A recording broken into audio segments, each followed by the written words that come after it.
Ready? Start. Madam, I will be very brief and I shall not repeat some of the things that have already been stated. Stop. I do support the motion moved by the honorable friend. Stop. As I understand it, the Attorney General, when he gave his evidence or advice to the Joint Parliamentary Committee, based his theme on three essential points. Stop. One is that you cannot prove the negative, that the non existence of middleman or agent or whatever, despite the fact of the payment of rupees 64 crores as a condition precedent to the contract, which he had not actually seen. Therefore, the condition precedent to a contract which he had not examined and which the JPC also had not examined was sufficient ground to say that you can't ask to prove the negative. And thirdly, that condition precedent can also be oral. Stop para.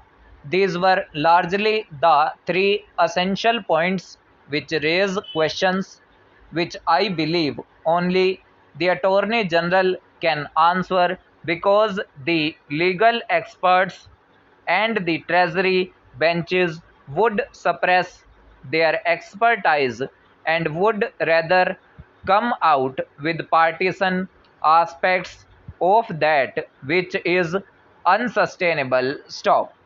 The Attorney General spoke of the Evidence Act. Stop. I hold the Evidence Act is essentially a procedural act, and a fact finding committee such as our Joint Parliamentary Committee was not bound to follow the Evidence Act.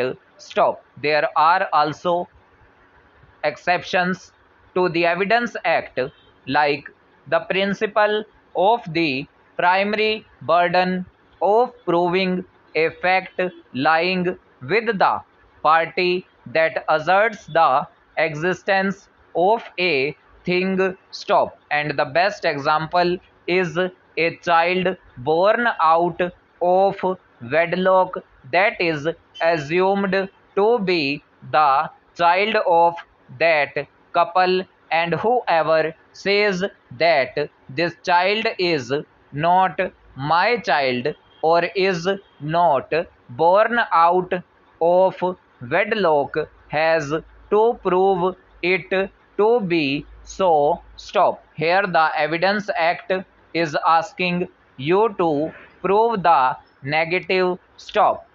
The responsibility of proving the negative lies on whoever makes the assertion. Stop. Therefore, the Attorney General is wrong. Stop.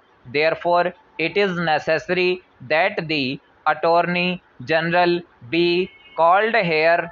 Stop. Finally, I believe there are other constitutional requirements which make it necessary. Stop. Here is Article 299 of the Constitution of India, because this is related to the Attorney General giving advice that the condition precedent could be oral. Stop. It can be oral in respect of non-government contracts only. Stop. Finally, under section 92, in fact, the Evidence Act excludes oral evidence. Stop.